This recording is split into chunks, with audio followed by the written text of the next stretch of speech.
Hey, Real Green Ninja here. Today we're going to do an in-depth look at the process renewal screen, so you might want to grab a big cup of coffee because this is going to be a little bit of a longer one.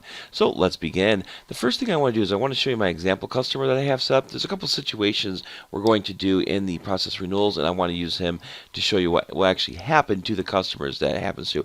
One of the things is I did put a flag code on him, so this is the only person we're going to be renewing in this particular video, but we are going to use the mass renewal screen. So again, even though we're only doing one right now, it's still the process if you do it for everyone. We do have a couple services here. We have this long care program. We're going to do that as a renew as. We have a TSP program as well as a snow removal repeating special and a mowing repeating special. If we bump it down, you'll see we have a TSP estimate as well as a correlation estimate. And again, that's because I want to show you what's going to happen when we, if you decide to pull those estimates forward. So again, as I was saying, this is going to be our example customer, so we're going to go ahead and subside it here a little bit. And then we're going to go to the process renewal screen itself. Now, when you click on the tools and then process renewals, if it pops up a window saying you need to get a year-end access key, you can do it one of two ways. You can do it online, or you can call Real Green and give us the verification number, and then we can get that year-end access key for you. If you are prompted for online, or if you're prompted, we always recommend do it online, because that's what we're going to try to do first, even if you call us, because they kind of keeps track of who's been renewed, and so on and so forth. So like I was saying is that when you do it online, you're going to need your account number with here at Real Green, as well as the password for the customer access point. Give me 1 second here.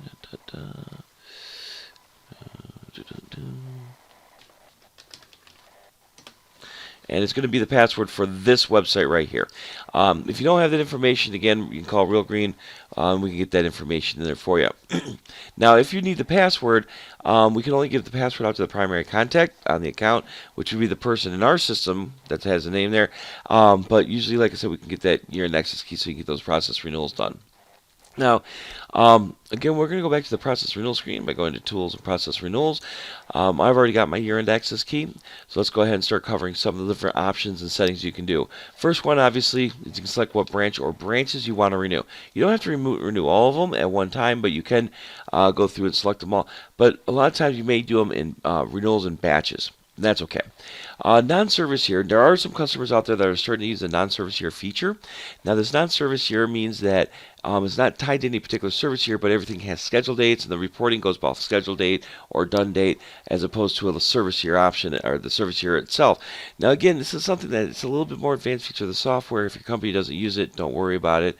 Down the road, though, there might be a situation where you might. But again, like I said, most people don't use it, and that's perfectly fine.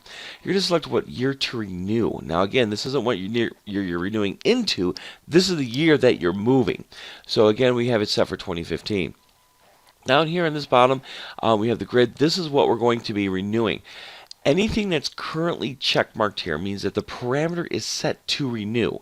If it's not checked, that means the parameters are not set to renew. And what I mean by that is if we go to Data, Product Parameters, Services, Program Specials, and go into the service itself, and if we take a look at one of those special jobs, you'll see here there's an automatic renew checkbox, which means when I add it to a customer screen, that automatic renew checkbox is checkmarked, so that way when you checkmark it up here, the system is going to go through and renew that person's job into the next season. Now, if you don't have it set to auto renew, then it's not going to be checkmarked on this list, which means when you add them to the customer, that it wouldn't have been checkmarked. And therefore, if you don't have it checkmarked here, we will have to run it as a separate batch and force those people to renew. So again, if it's checkmarked when we first come into the screen, that means your parameters set to automatic renew, which means when you add them to the customers, they were set to automatic renew. And if you don't have the check marked here, we'll have to force them. And again, that's why we'll do a different separate batch. Now, before you do your renewals, you're always going to make sure to get a data backup done. If you're a hosted customer, call Real Green. We'll do the data backup for you. If you're a local install where you actually have the server either on your job site or, again, your company maintains control of that, then you will have to get connected to the server to run that backup. And it's very important to run that backup because, gosh forbid, you hit the wrong checkbox or drop down. We'd have to restore the backup and then, do it again the correct way. If you don't do the backup and we have to restore whatever the last backup was, then that would probably be the one from overnight. And again, you might lose work, especially if you're doing it renewals later in the afternoon. Now, as far as the programs or jobs you want to renew. Again, you're going to uncheck the ones that you don't want to renew. Again, if there is a checkbox, or if there's one that you do, then you will need to go into and do a second batch or another batch of renewals. Renew as. This is where we can go through and change one program into another. Again, we're going to renew that guy's lawn care program into organic lawn care program. But the one thing you got to be aware of is all it really does is it moves the services. It adds those services. So the ends are going to carry over. So again, round 4 for this is added extra service. Round 4 for the organic might be something different, but that round 4 for organic will be an N as in Nancy. The prices carry over, the rounds carry over, and so on and so forth. So again, the only thing that's really changing is just getting those services to match what the customer has. Or I'm sorry, what the program has in your parameters. So like I said, we're going to show you an example of that, but you got to be careful when you do renew as. And again, that's why you want to make a backup, so that way we can check to make sure the renew as worked right. And as long as it did, then we're okay. If not, we can restore back or the backup and then figure out what we need to get that renew as done for you. Right. Change status. This is where we can change the status of the customer's jobs that we have that we renew. You may want to renew it at like a 0 status or even like a estimate status or whatever. Now, usually people don't. Usually people just renew the active jobs into active status, and mainly because there are a couple states out there. I believe New York and Minnesota are the two that they don't have continuous service. So what they'll do is they'll actually do the renewals into no status and then make them active as the customer gives confirmation. Again, there's other strategies to do, but like they said, that's the only real time I've seen that people change the status. Schedule start date. This is where you're going to say, okay, I want the first date of the first service to be this date. Usually with lawn care, fertilization, stuff like that, you don't actually use schedule dates, so therefore you don't have to worry about it. But if you're doing things like lawn mowing, if you're renewing lawn mowing, then you will probably want to put a scheduled start date in there, because otherwise it's going to try to schedule from the last schedule date. And usually that's going to end up being like January 1st or the last done date or whatever. But usually that's going to be like January 1st because it's going to start from the beginning of the year. So for my lawn mowing service, I might turn around and do like a 0401 2016. So again, if you're doing something like a repeating special or a special job that you're saying, we know for certain we are not doing this job before this date, you may want to put one of those in there. But be aware, it will set that schedule date for the first one. And if it's a repeating special, it will build out from that first one. Only complete means that if the job has been completely done, meaning that if we go into the job here, all the rounds or services have been completed. If we take a look at the little schedule thing, oops, there we go. Take a little schedule thing. I'm sorry. Again, it's been completed. I was thinking of the wrong thing. Hold on, let me take a look at this one. There we go. If you take a look, like for a special job here, if we look at the schedule key, if this complete checkbox is checkmarked, again, that means all the rounds or services of that job has either been skipped out or has been put into production. Down here, type for lawn, this is where we can go and select this particular type of services. So I can say I want all the ones that are set to organic type or pest type. Renewal date range. This is where, again, the non-service here comes into play, the people that have to do renewals multiple times throughout the year. What this date is referring to, it's referring to this date right here. And again, this is the date that you would renew this particular service. Like I said, though, it's not something most people have to worry about. But if you do have something like interior pest control where you're doing 3-year contract, you don't care about service here, you're going to set a renew date in there, and then you're going to set your date range here, and it's going to look at the renew date here and say, oh, does this date here fall within the date range here? Yeah, this service is going to get renewed. If it doesn't fall within the date range, it won't be. But like I said, for most people, you don't have to worry about that, so we can go ahead and leave that where it is. Also, the most common settings down here are the ones that most people use. Again, you can fine-tune it if you need to, but like I said, those are the most common ones. Change source. What this is referring to is referring to the sources on the jobs themselves that are being renewed. So you'll see this one is existing customer. If I tell it to change source, it will let me change it to whatever I want. Again, most people don't do it. If you need to, you can.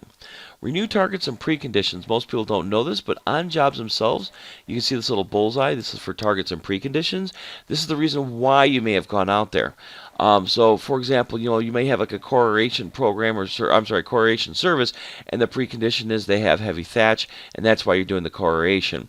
You might have a lawn care service here. Hit the little bullseye. And again, maybe it's because they had bare spots on the lawn or something. So again, this is a reason why you went out there and did the job in the first place, and you can carry those targets and preconditions over from service year to service year. Again, most people tend to. That's why it's checkmarked. Add a call log. If you want, you do have the ability to add a call log to every single customer that gets renewed. That call log is going to show up under the contact tab here, and in the call history. When you tell it to add a call log, you can select what the call status is going to be, who it's going to get assigned to, as well if you have a due date, and then what the contact status is, and of course your notes. So again, for like the New York and stuff like that, they have to get those confirmations. They might also create a call log at the time, and then send that call log over to the sales department or salesperson to follow up to get the confirmation. Again, it's not something most people do. That's why it's not checkmarked by default. But like I said, it's there if you need it. Remove association codes. If you're not familiar with associations, it's pretty much where you can go through and take 2 and 3 services and assign them to the same invoice. Save a little bit of paper and ink on your invoices. And then what would happen is that in the next season, you'd have to go through and set it up that way.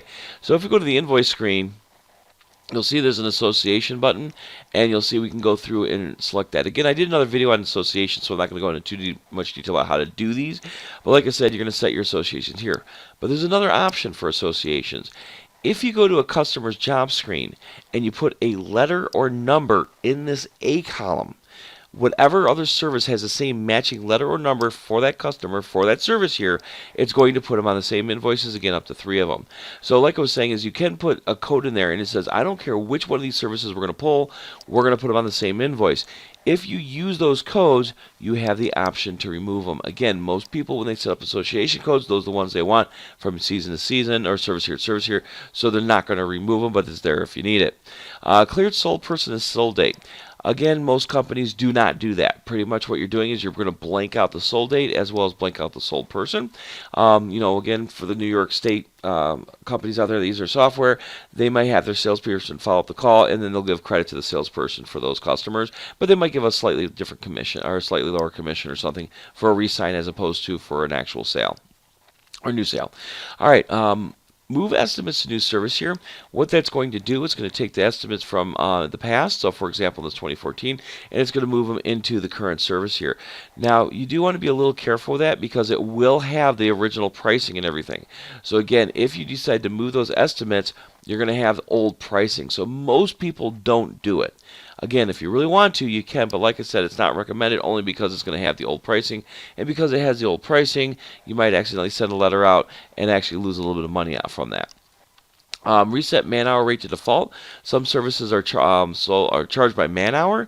If you do have that set up, it's going to be under the detail here, and you're going to have a man-hour rate. Again, these would be a parameter that's in the service itself that gets pulled into the customer's job when you add the job to the customer screen. You can manually change the man-hour on that job. What reset man-hour rate to default means is going to look at what the service's man-hour rate is, and if it doesn't match what the customer currently has, it's going to change it to whatever the default is. Again, it's one of those things you want to make sure to go through all your man-hour services before you process renewals and make sure those man-hour rates are correct before you have it reset to default. Because again, if you're doing price increases, it's better to update the service itself with an increased price, and then when you do renewals, it's going to have the increased man-hour rate as opposed to going to every single customer and making that change. Reset auto renew settings to default. What that means is that when you do the renewals, whatever services are being renewed, this auto renew checkbox here is going to be reset to its default setting. So again, if it's not check marked, then it's going to, it's probably not going to renew because, again, we'd have to force that one, as well as if we did renew it and, again, the parameter is not check marked, then that service would also be not check marked for the next service here. So like I was saying, is most people don't need to worry about the setting unless you're forcing renewals, which then, you fix the parameters, and then we can force those in a separate batch. Again, that is really something you do for a separate batch of renewals. Reset confirmation letters to default. When you need to generate confirmation letters for customers, this confirmation letter checkbox can be checked on the service parameters, and then when you add it to a customer, it'll be checkmarked on the customer's job screen, and then when you actually generate the confirmation letter, it's going to uncheck itself. So again, if we take a look at like this lawn care program, you'll see this confirmation letter is checkmarked here. If we go to our product parameters, and go to that program, you'll see again the confirmation letters checkmarked. Once the system generates it, it will uncheck itself, and that's how the system knows, oh, that person got a confirmation for that job or program already. So again, most people don't do confirmation letters, so you don't have to worry about it. But if you need to, again, we can reset that confirmation letter to what it says, so that way we can generate confirmation letters for the next season. Renew installment charges and the only complete. Now, I do plan to do a separate video on how to do installment charges specifically, but essentially what it's going to do, it's going to take whatever installment plan the customer currently has, it's going to copy everything that it's set up for as far as pricing, schedule, and all that stuff, and it's going to bump it up to the next service year. So I was going to create a copy for the next service year. So again, I do plan to do a separate video for that. Because there are a couple other things you do if you are using the process renewal screen. What we usually recommend doing, if you don't have a ton of renewals, like if it's under 100 or something, a ton of installments, then what you can do is just manually renew those installment plans and then make sure everything's set to where it is. Because again, there is a utility that you have to run if you decide to renew your installment plans, and sometimes it's simpler just to do it on a case-by-case basis, especially if you don't have a ton of them. Only complete means that the installment plan has to have been completed out, and again, if there are any installment charges that have not been posted, it's not marked as complete. So if we check mark this here, people that have ones that have not been posted yet, then they're not going to get renewed. So like I was saying, for the installments, we usually recommend try doing them manually if there's not a ton of them, but again, you can do it in mass, but there are a couple other caveats you have to be aware of. Remove notes inside curly braces. If you have a job that has notes inside the little parentheses with the bumps on them, so again, it would be under like job notes to tech, customer notes, or job notes to customer. If we go into the service line or level, service notes to tech, service notes to customer. Again, if we go into a program, it's going to be round notes to tech and round notes to customer. If you have those curly braces, which essentially is the shift bracket key on your keyboard, which in the brackets, at least on my keyboard, they're in the same row as the IOP keys. Again, if you put a note inside there, you can tell to delete that note. An example might be, maybe let's say this is an elderly gentleman and he watches his grandchildren over the summer. Under your lawn care program, you might have a program note, knock loudly, customer's hard of hearing, curly brace, watching children for summer, make sure to tell them keep the children off the lawn for 24 to 40 hours, curly brace. And then what that's going to do is the note that's between that about the grandchildren, it's going to be deleted when you carry it over to the next season. Now you can remove notes outside of curly braces or tell it to do nothing.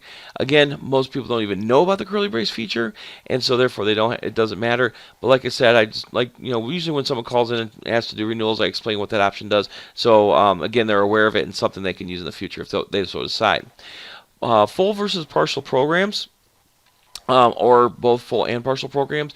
Essentially what that's meaning is that the customer has a full program, and that's determined by going to data, product parameters, services program specials, going into program, and let's take a look at my lawn care one, and this one says they have to have at least 4 rounds for it to be considered a full program. If they are signed up for less than 4 rounds, meaning that 3 of these or 2 of these are set for, 3 of these are set for never do's, then that's not considered full. It will actually have the word partial next to the program's name. And then therefore, again, we can decide whether or not we want to renew the full programs, the partial programs, or both. Again, most people do both of them. Most people renew both their programs, and then, like I said, they don't have to worry about that setting. Services marked auto renew. Again, that's talking about that checkbox that's on the job itself. That's auto renew right here. If it's not check marked, again, because it wasn't set for a default parameter, or if someone came in here after adding the job and unchecked it manually, it will not be renewed for that customer. Services that default to auto renew, that says I don't care what the customer's job check mark says. I want to make, I'll do it as long as the service itself is set to auto renew. If you have to do this where it's a forcing, then we'd probably also come in here and tell it to reset auto renew settings to default. You can also tell all services disregard auto renew, and that says I don't care whether or not that check mark is check marked on the job customer's job screen. I don't care whether or not that's check marked on the parameters. I'm renewing it for that customer. Again, this is why we do separate batches, because again, there's probably going to be jobs out there that you don't want to force renew, and if you accidentally choose this option of renew someone or a job or program by mistake, the only other thing to do other than restoring a backup and doing it correctly is to go through each individual customer and delete it off the customer screen. And again, this is why we would do a backup between each of these batches. All right. Customer type, residential versus commercial, or both. Again, it's going to look at the customer's main screen. It's going to see what kind of customer they are, and you can filter by either residential, commercial, or again, most people do both customer or both residential and commercial. Diagrams and linked documents. Again, this is another feature not a lot of people are aware of. I mean, there are people are aware of the diagram and link document tab here on the customer screen, and they link it, and that's very, very popular, very useful. But if you actually go into a job, there's a little pencil icon, and this pencil icon is a separate diagram and document for this specific job. Again, most people, when they link documents, they link it to the main customer screen, but you can link it to the specific job. If you do that, then you can decide whether or not you want to carry that linked document to the renewal. Again, most people go ahead and renew it, carry it over. You could copy it, but that creates more extra files in the system. You could also tell it to do nothing or clear all the diagrams and documents off the job. But again, most people, what they'll do is just move it to renewal because, again, most people don't even know that the option exists. Price order, or price work orders.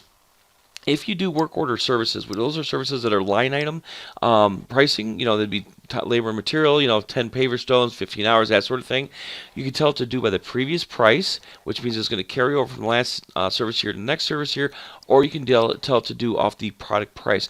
And that product price is what you're going to set up under these inventory adjustments. So if we go over inventory adjustments, you'll see there's a unit price right there. It will reset the price on those time and materials to whatever the price is you have here in this inventory adjustment.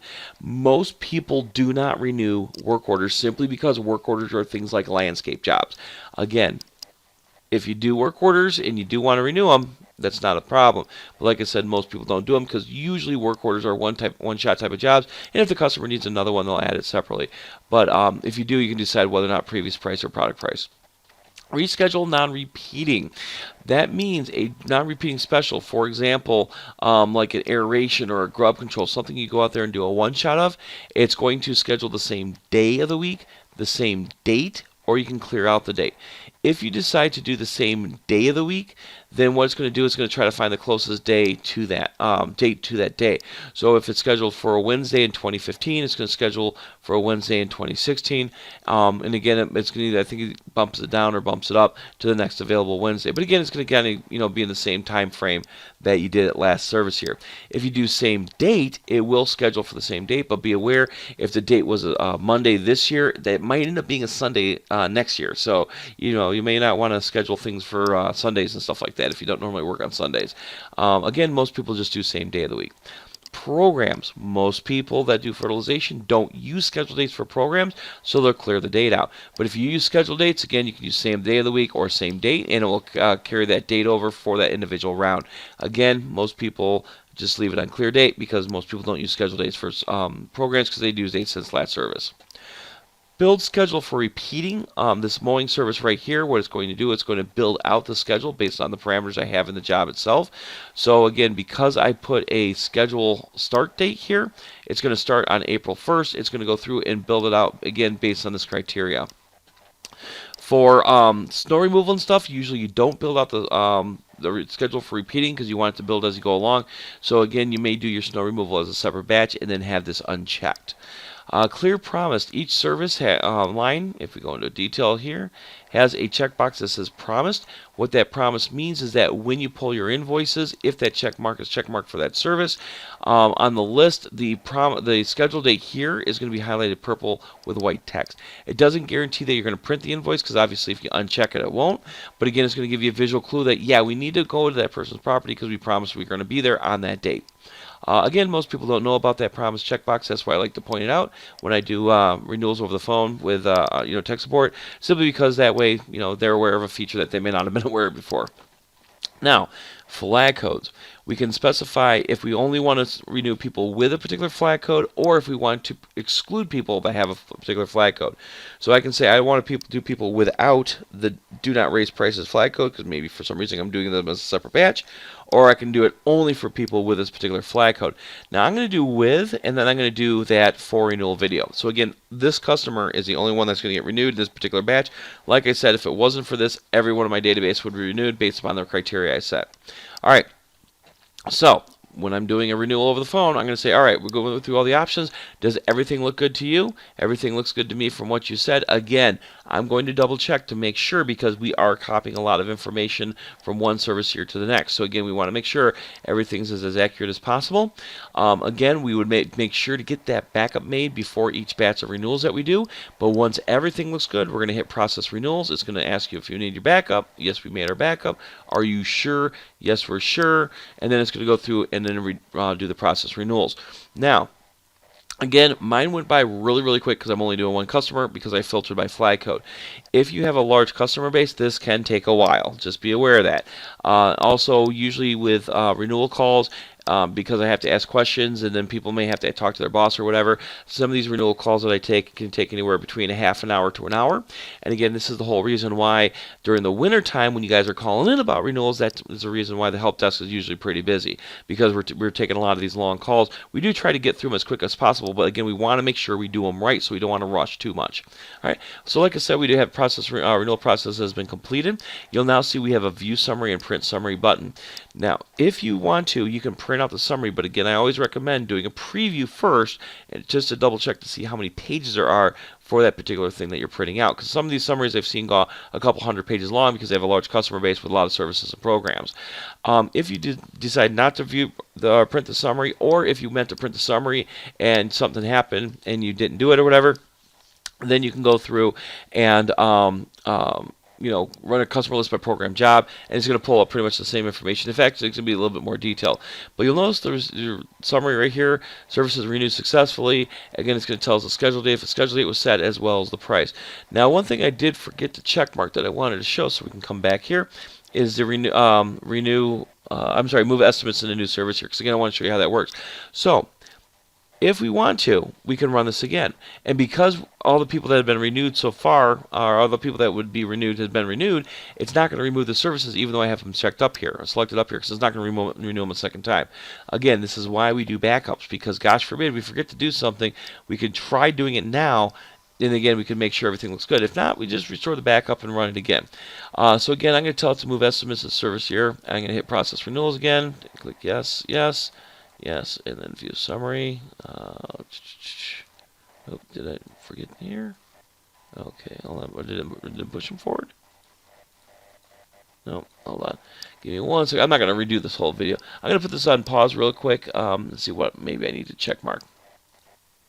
Okay, I feel a little silly. Again, sorry about that.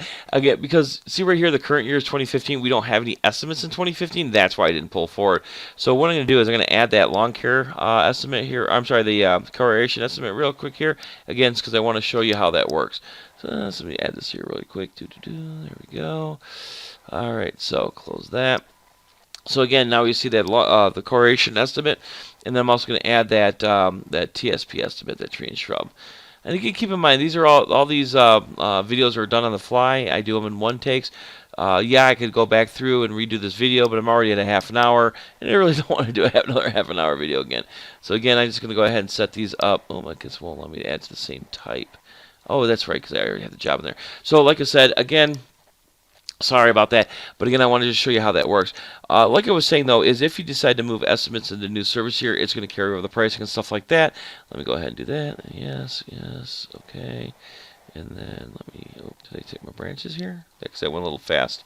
By the way, if it goes really fast, it probably means you haven't selected your branch. Let's try this again. Okay, there we go.